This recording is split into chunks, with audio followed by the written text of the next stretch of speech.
Նիհաո, ես Դավիթն եմ, բարի գալուս էլեկտրոմոբիլների աշխարհ։ Զորք ջան, ուրեմն այսօր խոսալու ենք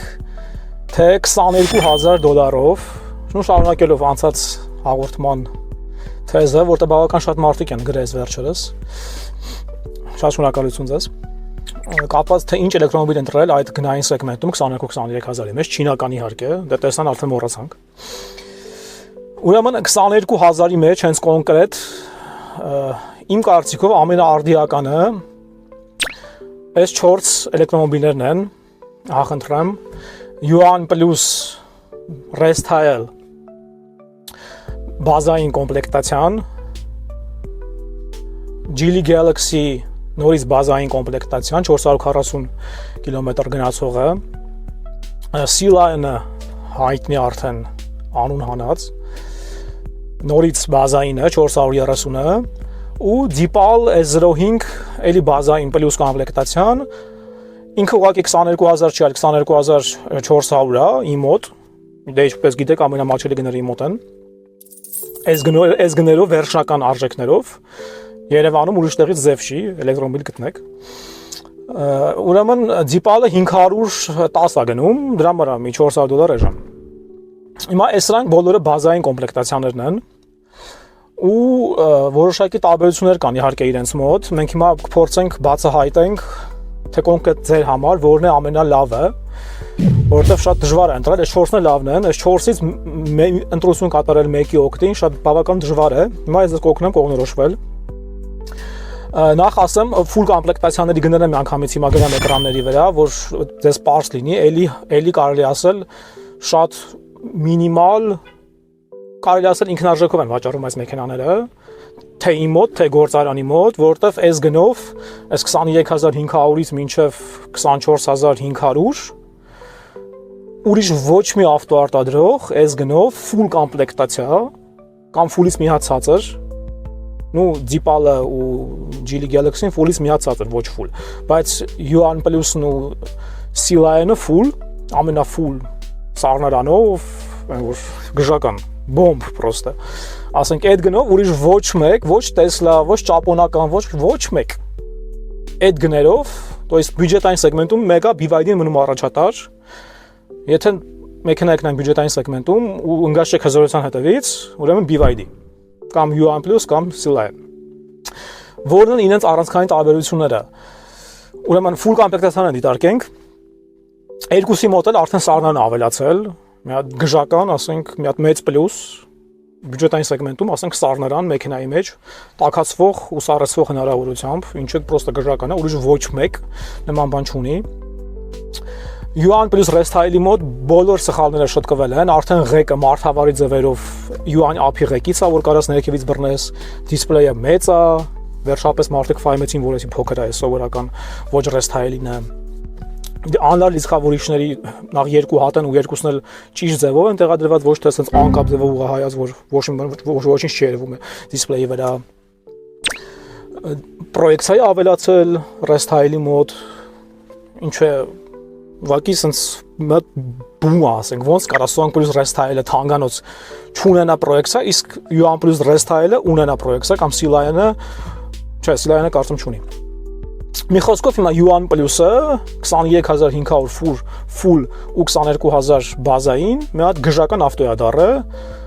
ու եթե դուք ընկած չեք դրիֆտ անելու հզորություն, ասենք գազ տալուց ծեփվեք նստատեղին այդ զգացողությունը ունենալ, ուզում եք կոմֆորտ, սառնարան, բացվող պանորամա, մի հատ մեծ պլյուս պանորամ բացվում է, իսկ Sea Lion-ի մոտ ոչ։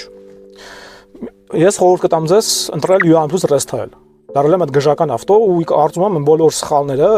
որը որ մենք հայտնաբերել ենք սովորականի վրա, ոչ Restyle-ի վրա, այդ խնդրեմ կարակ դիտեք 10+10- աճ մտնող մինուսներ։ Իմ կարծիքով շտկվել են, որտեղ այս բեսկուչևը դոստուպը մեկը այս մեքենայի վրա արդեն եղանակը տակա, բայց մեկը նորմալ չի աշխատում։ Դի դեպքերի 50%-ում ես բանալի եմ դուրը բացում։ Մի 7 անգամ սխում ես 8 մի խոսքով բանալի եմ շատ դեպքերում դուրը բացում։ Ուրեմն ոչ մի հզորության տեսանկյունից Yuan Plus-ի մոտ ոչ մի բան առավելություն չկան ու 204 ձիավժն է ու արժևի քարշակ է։ Ու ստեյա խնդիրը ժողջան։ իր մեծ մինուսը արշավի քարշակ լինելու մեջ է, որովհետև C-Lion-ը ու Deepal-ը հետևի քարշակ են ու ես հավաստիացնում եմ ձեզ էլեկտրոմոբիլի պարագայում ճիշտը, հզորը, կառավարելին, մեկնարկային կայծակնային արագությունը ապահովում է հետևի քարշակը։ Որտեղ օրինակ որ Deepal 05 եմ վարել, որից հետո անմիջապես հետո U1+ եմ վարել, զգացողությունները սարեր ձորեր են։ Բայց անդել լրիվ ուրիշ հզորություն է, անդել լրիվ ուրիշ կառավարելիություն է, անդել լրիվ ուրիշ զգացողություններ են, քան թե 204 դիաուժանոց արշավի քարշակ U1+-ի մոտ։ Այս մեքենան կոմֆորտի մասին է, դրիֆտ անելու, կայծակնային մեկնարկային արագություն ունենալու մասին չի։ Եթե ուզում եք պանորաման բացվի, պրոյեկցիա ունենաք, խալադինիկ ունենաք, սառնարան, ուրեմն U1+։ C-Lion-ը իհարկե ավելի թանկ է, խիա թանկ, որովհետև հետևի քարշակը համարվում է ավելի լյուքսային, ավելի կառավարելի, ավելի ծանր քաշ ավտո, դրա համար է թանկ։ Թե չէ C-Lion-ը պրոյեկցիա չունի, պանորաման չի բացվում, էկրանը չի պտտվում, բայց քանի որ ինքը հետևի քարշակ է ու մի քիչ ավելի հզոր է, 218 դիաուժ է, դրա համար է ինքը $1000 թանկ ֆուլ կոմպլեկտացիան։ Ուստի արդեն դուք պետք է որոշում կայացնեք, դուք ինչ եք ուզում, հզորություն, թե հարմարավետություն, կոմֆորտ, որովհետև C-Lion-ը էլ սառնարան ունի։ Բայց պանորամա չի բացվում, ինչը մի հատ մեծ մինուս է իմ համար, ես նախընտրում եմ բացվող պանորամա, թեկուզ եւ արշավի քարշակ։ C-Lion-ից մի քիչ ավելի մանրամասն խոսանք։ Նախ այս բոլոր 4 մեքենաների մոտ տոպային հետևի կախոցը ինչը կարևոր բան է, տոպային բազմալսականի կախոցն է, խի UN up-ը, տենց բոլորի կողմից սիրված UN up-ը ստեղ չկա, որովհետեւ ինքը C-կլաս, չնեղանաք, C-կլաս հետևի տորսիոնային կախոց ունի, դրա համար Honda-ի պես,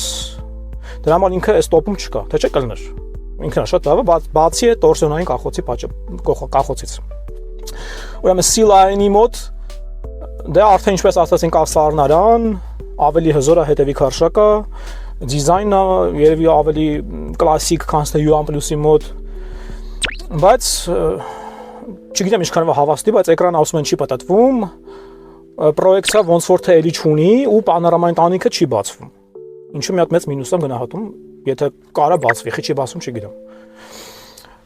Բայց ինքը հետևի քարշակա ու 218 դիաուժ է ու Deepal-ին երևի մի քիչ է զիջում այդ այն բոլոր հատկությունները, որոնց մասին արդեն ասացի։ Բայց էլի շատ լավ տարբերակ է, լրիվ նոր 2025 թվի մոդելային շարք, լրիվ նոր մեքենա, restyle չի, նույնստեղ մի հատ մինուս կա, ինքը քանի որ restyle չի, առաջին սերունդն է, էլի կունենա վստահ եմ կունենա բագեր, ոնց որ այս U1+ առաջի սերունդը, ոնց որ S++ առաջի սերունդը, վստահ եմ դրանում, դրա համար այդ տեսանկյունից նույնպես ես ես խորհուրդ եմ տալի գնել սխալները շտկած restyle U1+ $1000 ավելի էժան գնով։ Հիմա ջանդամ թե արշավի քարշակ չի։ Բայց համենայն դեպս C-Lion-ը էլի խորհուրդ եմ տալիս, ավելի կառավարելի է, ավելի վստահ եք ձեզ զգում, ավելի հզոր է, քանի որ հետևի քարշակը իր ամենամեծ պլյուսը կայում է դրանում։ Դե Geely Galaxy-ն 45 րոպեանոց տանջվել են, 45 րոպեանոց ռոլիկ են կարելի հախնդրեմ, բայց դիտումները ընդամենը 1600 view է, չգիտեմ, sense խիա sense քիչ, լավ է ստացվել է, խնդրում եմ ձեզ պատժ կանեք, մի հատ այդ մանրամասն այդ Galaxy E5-ի մասին մի հատ նայեք, որովհետև էլի շատ լավ մեքենա է, չնայած էլի արժևի քարշակ է, բայց ավելի հագեցված է։ Ну հիմա U1+ Restyle-ին արդեն հավասար է, այլ արդեն չեմ կարող ասեմ որն է առավել, երկուսն էլ լավն են արդեն,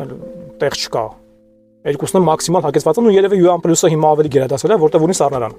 Ինչը նորից մեծ պլյուս եմ գնահատում իմ տեսանկյունից դատելով։ Խնդրում եմ պատժ կանեք, մի հատ այդ նախ Sigul-ը մի հատ նայեք, ինչ որ Sigul-ն ու այդ Galaxy E5-ը կոնկրետ տանջվել ենք, սառնամարինքին նկարել ենք, բայց view-ները ինչ որ շատ քիչ են։ Խնդրում եմ պատժ կանեք, բաժանորդագրվեք, like-եք։ Ու վերջինը Deepal-ը 05-ը, որը որ ես նույնպես այդ վարման վարել եմ ու մի ուրիշ տիպի զգացողություններ է ապարգևում այդ մեքենան։ U1+, որը որ վարում ու այդ Deepal, ասում սարեր զորեր է։ Այնի կոնկրետ սպորտ, հզոր, գժական, ծեփվում ես գաստարուց ծեփվում ես նստատեղին, ինչը U1+-ի ժամանակ տենց չի, U1+-ի ժամանակ տենց չի։ Մի խոսքով արժևի քարշակ ավտոյի դեպքում այդ զգացողությունը չկա, բայց հետևի քարշակի 238-ի դեպքում ինքը ամենահզորն է։ 230 դիաուժ, դա արդեն համարյա տոպ է այս գնային սեգմենտում, համարյա որ տոպից տոպ է այս գնային սեգմենտում։ Ուրիշ ոչ մի մեքենա 238 դիաուժ չի։ Մի խոսքով եթե դուք ուզում եք սուր զգացողություններ, կառավարելիություն, համարյա թե 100%-անի, որտեղ բոլոր արժեվի քաշակների մոտ խնդիր կա կառավարության։ Նույնիսկ այս Yuan Plus-ը, որ ես անգովում է, ինքը մեկ է, դեմը պահել լինում օթա բարձրանում։ Թե Song Plus, թե Yuan-Yap, թե Yuan Plus արժեվի քաշակ էլեկտրոմոբիլները դեպքեր էքստրեմալ իրավիճակներում դեմը sense խաղացնում է ու դու կառավարությունը կորցնում եք։ Սա առաջ ճանապարհ կլինի կտրուկ արգելակում, կլինի կտրուկ շրջադարձ, կլինի որ ինչ-որ ավտո է գալի, պետք է մենք պետք է արագ շրջադարձ անենք։ Այս մեքենաները էքստրեմալ է։ Պահի տակ մի քանի վայրկյան կամ մի վայրկյան կորում է կառավարությունը, sense մի հատ sense անում։ Իսկ հետևի քաշակը տենց բան չի անում, որովհետև բենզինայինի պարագայում իմ համոզմամբ ճիշտը բյուջետային մեջ իհարկե, ճիշտը արժեվի քաշակն է, քանի որ ծանրությունը արժևում է շարժի տեսքով։ Այդ դեմ խաղացնելը չկա տենց բան։ Բայց էլեկտրոմոբիլի պարագայում ճիշտը հետևի քաշակն է, որովհետև դեմը ծանրություն չկա, դեմը թեթև է, ողջ ծանրությունը ներքևը մարկոցի տեսքով։ Դրա համար էլեկտրոմոբիլի պարագայում միանշանակորեն ճիշտը հետևի քաշակն է։ Չնայած ես արժեվի քաշակի ֆանատ եմ ու 90%-ը նույնպես ընտրում են արժեվի քաշակ, բայց բենզինային պարագայում։ Էլեկտրականը հակառակն է։ Մի խոսքով դիպալը էլի տոպա, մենակ ավելի մինիմալիստական է ինքը, Tesla-ի պես, մեծ մինուս է, ոչ մի ֆիզիկական կոճակ չունի։ Պանորամաների չի բացվում, էլի մինուս է, նու դիսպլեյ չունի, բայց պրոյեկցիա գոնե ունի, համեմատություն Tesla-ի։ Բայց ինքը լրիվ սպորտային հզոր դրիֆտ անելու, ճռիկներ անելու, մի խոսքով գժական մեքենա է, եթե դուք ընտանիքով չեք, անհատ եք, մենակ եք, ջահել տղա եք, ես ձեզ կնախընտրեմ Jeep-ալ։ Եթե աղջիկ եք, միանշանակորեն կամ Galaxy E5 կամ Yuan Plus Restyle։ Նու Sea-Lion էլ արդեն ինչ-որ ընտանեկան ոչ այսքան ոչ այնքան ինչ-որ միջին տարբերակ։ Մի խոսքով այս գների մեջ Այս էժան գների մեջ, որը որ միայն իմ մոտ է, խնդրեմ WhatsApp Viber գրեք, պատվիրեք, ընդամենը $700 է միջնորդավճարը։ Նման էժան գին Երևանում ոչ մի տեղ չկա։ Այս մեքենաները տոպերի, այս 4-ը տոպերից տոպն է, այս գնային սեգմենտում ու կոնկրետ ես երևի կընտրեմ նորից Yuan Plus Restyle Եթե մեքենա ընտրելուց լինեի ու անցնեի էլեկտրականի առաջի անգամ նորից կընտրեի Yuan Plus Restyle, որտեղ նորից BYD-ին բոլորին անցնում է գին որակ ու հարմարավետություն այդ բալանսով ու ամենաէժան ավտոն ստացվում է իր մոտ է ու ամենահարմարավետը իր մոտ է։ Նու հզորը իր մոտ չի, բայց դա հզորությունը ամենեկին պետք չի, օրինակ ինձ պետք չի։ Ես երեխա եմ տեղափոխում։ Մի խոսքով երևի Yuan Plus կընտրեի, չնայած որ դիզայնը, արտաքին դիզայնը այդքան էլ դուրս չի գալի, ոնց որ այս սովորականի մոտ, ոչ Restyle-ի մոտ։ Ես այս ավտոն ընտրել եմ հենց դիզայնի համար ու իր դիզայնը իմ համար վերջն է, հատկապես արտաքին, իսկ Restyle-ի դիզայնը մի քիչ իմ կարծիքով զիջում է։ Ավելի կլասիկ են դարձրել, դրակոն վիճակը էլ այդքան չի զգացվում, մի խոսքով դիզայնով մեկը էս է իմ համար տոպերից տոպը, թե ներքին թե արտաքին։ Նու ներքինը մի քիչ վիճելի է, ոնց որ թե ներքինով արդեն Restyle-ն ավելի լավ է, բայց արտաքինով մեկը էսի։ Մի խոսքով ես կընտրեմ Yuan Plus Excellent։ Ոնց որ թե այսքանն էր, Ժող ջան, իրոք բարդ ընտրություն է, այս գնային սեգմենտում առաջարկները շատ են, հա ու մի հատ էլ առաջարկ կա։ Նու 25-ը, իմ մոտ 25-ը արժի, 520 կմ Pro Toyota 3X-ը։ Հիմա կասեք, վայ, ի՞նչ Toyota բան, ման, Toyota-ն իմ մոտ ամենավերջի տեղերում է, հատկապես դիզայնի առումով։ Absolուտ ահավորություն է, զրո է իրանց դիզայնը, չգիտեմ, դիզայներներին, որոնք պետք է գործից հանել։ Ասենք այնտեղ դիզայներ չկա։ Մի հատ էլ էս իրանց այս մեքենա դիզայնի մի հատ նայել է։ Ասենք, էսի թուրիմատություն է։ Պրոստը թուրիմատություն է։ Ասենք, չգիտեմ, 7 տարեկան երեխան սրանց լավ կաներ։ Մի խոսքով լավ, բայց այս 3X-ը, էսի արդեն անուն է Toyota մենակ Ժող ջան, 99%-ով սա չինական մեքենա է։ GAC, հայտնի GAC գակ գործարանն է այս մեքենաները հավաքում, դրա համար ասենց էժան ու սենց լավ։ Ու դրա համար որ հիմա նախապատվեր պետք անենք, որ կարողանանք այս մեքենան ունենանք, արկա չկա ու հայի դեպ Sea-Lion-ը պետք է նախապատվեր անել, Yuan Plus-ներ պետք է նախապատվեր անել, իրանք արկա չկան։ Բոլորը առնում են այն կարգի, որ պետք է գործարանից պատվիրեք, հավելյալ մի ամիս սպասեք։ Էդի նկատի ունեցեք։ Իսկ 60 օր + 30։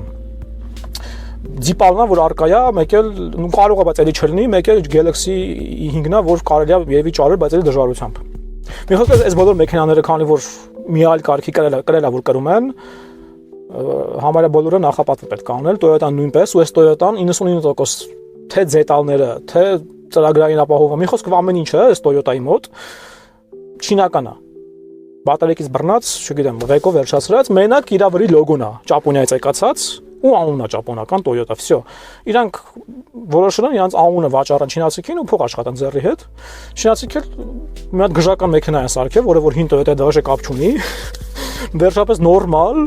արդիական, ոչ կոմունիստական, ոչ մինիմալիստական, ոչ ճկլաս մանիտորով, ոչ ճկլաս դիզայնով, այլ սովոր նորմալ լավ դիզայնով։ Ну, էդի մի քիչ վիճելի արտաքին դիզայնը էդի իհարկե զիջում է, բայց դա գոնե արդեն այդքան էլ ահավոր չի։ Բայց ներսը, սալոնը շատ լավն է, ինքը շատ լավն է, 10000 նախապատվել է, ոնց է Չինաստանում առաջի մի քանի օրում։ Մի խոսքով էլի շատ լավ մեքենա է, ոնց որ թե դե քշած չկանք,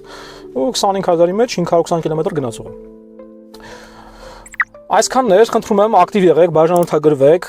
ձեր ակտիվությունը ինձ մոտիվացնում է, ասենց 2-3 օրը մեկ ռոլիկ անել, այլ ոչ թե ամիսը մեկ, ինչքան չեք գրանցվում, այնքան ռոլիկների մեջի բաները, պաուզաները մեծանում են։ Դուք ինձ մոտիվացնող միակ ուժն եք, խնդրում եմ ակտիվ եղեք, բաժանորդագրվեք, լայքեք, կոմենտեք, ես ձեր բոլոր կոմենտները կարդում եմ, պատասխանում եմ։ Մերսի ձեզ։ Հա ու մերսի, որ դա անում եք ցիվիլ ու էթիկայի նորմերի մեջ, այս վերջի Tesla-ի ռոլիկների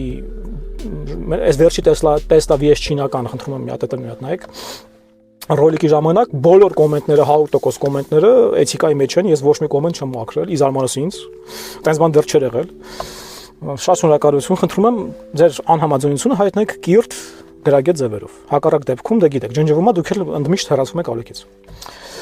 Մի խոսքով այսքանն էր։ Շնորհակալ եմ ձեզ, ակտիվ եղեք։ Եթե այս պահին ընտրում եք կամ ճաշում եք, ապա ծունի յոկը խաուիքը։ Կհանդիպենք։